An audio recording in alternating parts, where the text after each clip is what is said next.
कि मान ले ऐसा हुआ कि ये दोनों मॉलिक्यूल्स हैं और जो एनर्जी का ट्रांसफर हुआ वो कुछ ऐसा हुआ कि एनर्जी ठंडे वाले से गर्म वाला में आ गया। तो ये एनर्जी पैकेट्स तो इसके पास था ही, अब ये हुआ कि ये पैकेट यहां से यहां आ गया। सब कुछ तो रैंडम है, हो ही सकता है, तो कुछ ऐसा हो गया।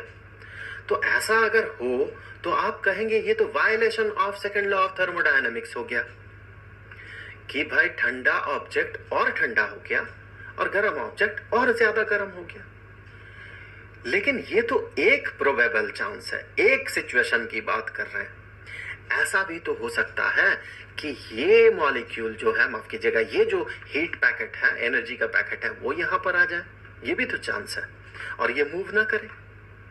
तो अगर ऐसा होगा तो हमें सिचुएशन कुछ ऐसा दिखेगा कि ये दो मॉलिक्यूल्स है, दो हीट पैकेट्स यहां पर रह गए, दो एनर्जी पैकेट्स, एक तो ये और दूसरा ये वाला पिंक वाला, और मूव कर गया ये जो स्काई ब्लू है, ये पैकेट मूव कर गया। वैसे मैं यहां पर कलर से जो रिप्रेजेंट कर रहा हूं चीजों को समझने के लिए है, वैसा कुछ कलर होता नहीं है एनर्जी पैकेट्स में, हम उसे कलर की तरह देखते हैं अगर वो हमारे विजिबल रेंज में होता है। तो अगर कोई इलेक्ट्रोमैग्नेटिक वेव है जो कि जिसका की फ्रीक्वेंसी हमारे विजिबल रेंज में हो, तब हम उसे देख पाते हैं और हम एक कलर को परसीव करते हैं।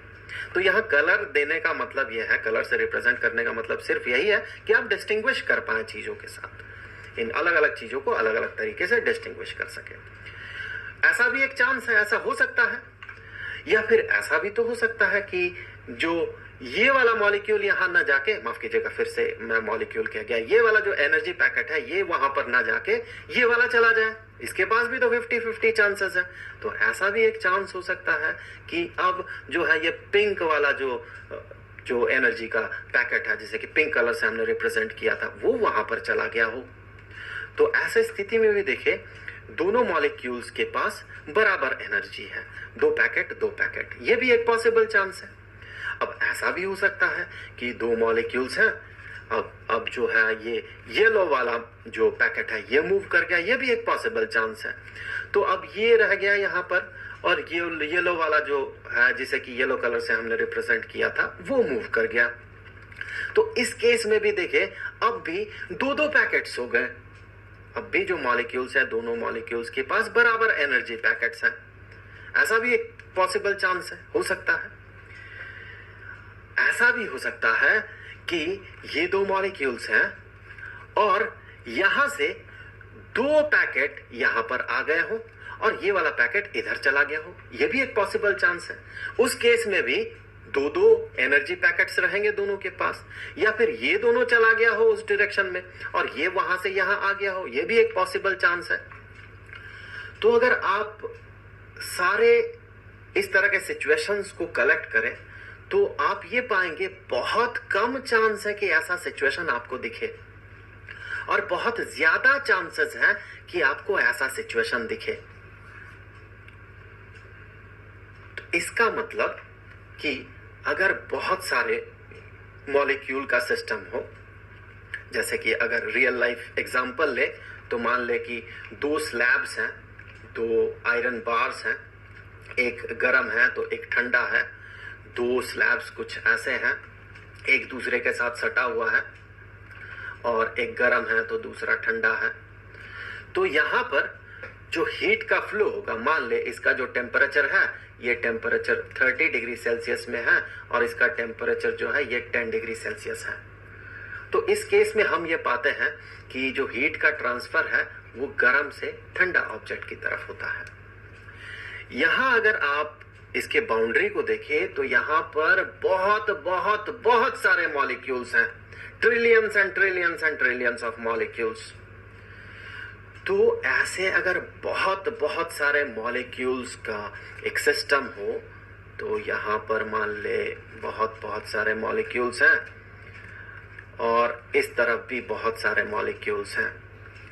अब अगर आप पूरे सिस्टम को कंसीडर करें तो आप ये पाएंगे कि हाँ ये पॉसिबल है कि यहाँ पर 4 एनर्जी पैकेट्स हो जाएं ये भी पॉसिबल है कि यहाँ पर 3 पैकेट्स रह जाए, यहाँ पर 1 पैकेट हो, लेकिन ज्यादातर केसेस में ये होता है कि 2-2 पैकेट्स होते हैं दोनों मॉलिक्यूल्स में।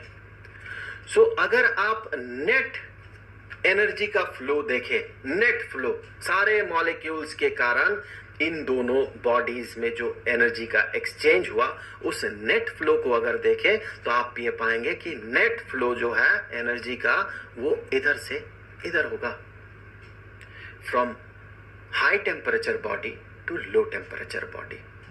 लेकिन अगर आप एक मॉलिक्यूल के सिस्टम को या फिर इस तरफ से एक मॉलिक्यूल और इस तरफ से एक मॉलिक्यूल, अगर ऐसे छोटे सिस्टम को, माइक्रोस्कोपिक सिस्टम को या एटॉमिक सिस्टम को कंसीडर करते हैं, तो अगर सिस्टम बहुत सिंपल हो, बहुत बहुत सिंपल हो, इसमें बहुत ज्यादा हीट का पैकेट नहीं है, एनर्जी का पैकेट नहीं है, बहुत कम एनर्जी, तो ऐसे सिचुएशन में ये कंफर्म्ड नहीं है कि जो हीट का ट्रांसफर होगा वो according to second law of thermodynamics ही हो।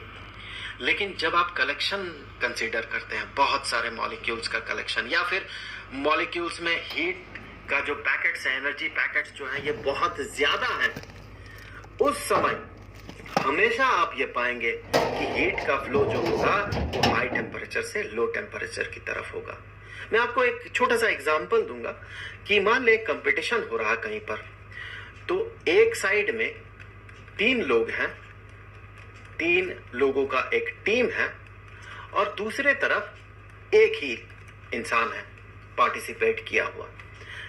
यहां पर बकेट में बहुत सारे पत्थर रखे हुए हैं और इसके पास भी बकेट में बहुत सारे पत्थर हैं। कंपटीशन ये है कि पीछे एक यहाँ पर वॉल है और यहाँ पर एक वॉल है।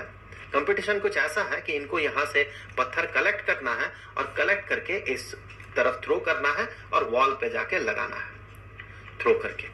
सो ये भी कलेक्ट करेगा यहाँ से और थ्रो करेगा, सभी ऐसा ही करेंगे, ये भी यहाँ से कलेक्ट करेगा और इस वॉल में थ्रो करेगा। किसी एक इंस्टेंट में आप ये पाए, मान ले कि आपने देखा, मान ले 1 सेकंड के लिए आप देख रहे हैं इस खेल को, आपने देखा कि ये तीनों का तीनों पत्थर को कलेक्ट कर रहे हैं और ये जो है ये उस समय इसके हाथ में पत्थर है और ये फेंक रहा है। तो आपको क्या लगेगा उस पॉइंट ऑफ टाइम में या उस छोटे से पीरियड ऑफ टाइम में? आपको लगेगा क्या बात है, देखिए 3 लोग हैं इस टीम में, लेकिन इस टीम में सिर्फ ये अकेला है और पत्थर जो फेंका जा रहा, वो जो नेट फ्लो है पत्थर का वो इस डायरेक्शन से इस डायरेक्शन में है। आपको ऐसा लगेगा क्योंकि आपको दिखेगा तीनों पत्थर उठाने में व्यस्त हैं और ये जो है पत्थर फेंक रहा है। लेकिन अगर आप एक लंबा पीरियड कंसीडर करते हैं, ये गेम चलता गया, 10 मिनट तक चलता गया, तो उस पूरे 10 मिनट के पीरियड में अगर आप ये डिटेक्ट करते हैं कि कितना पत्थर इस वॉल में लगा और कितना पत्थर इस वॉल में लगा, तो एज होल आप ये पाएंगे कि इस वॉल में ज्यादा पत्थर आके टकराएगा, ना कि इस वॉल में।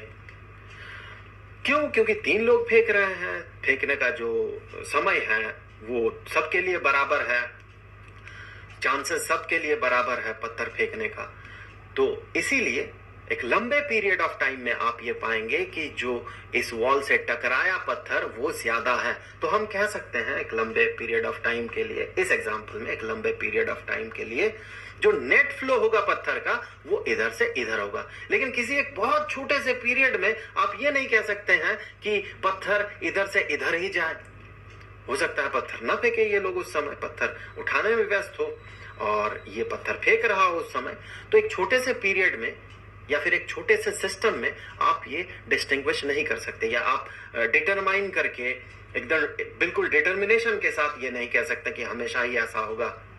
लेकिन वही अगर मान ले यहाँ पर 30,000 लोग होते, यहाँ पर 3 के बदले 30,000 लोग हैं, बहुत बहुत सारे लोग हैं, और यहाँ पर 10,000 लोग हैं, सिचुएशन वैसा ही है, 3 गुना है यहाँ पर इस टीम में।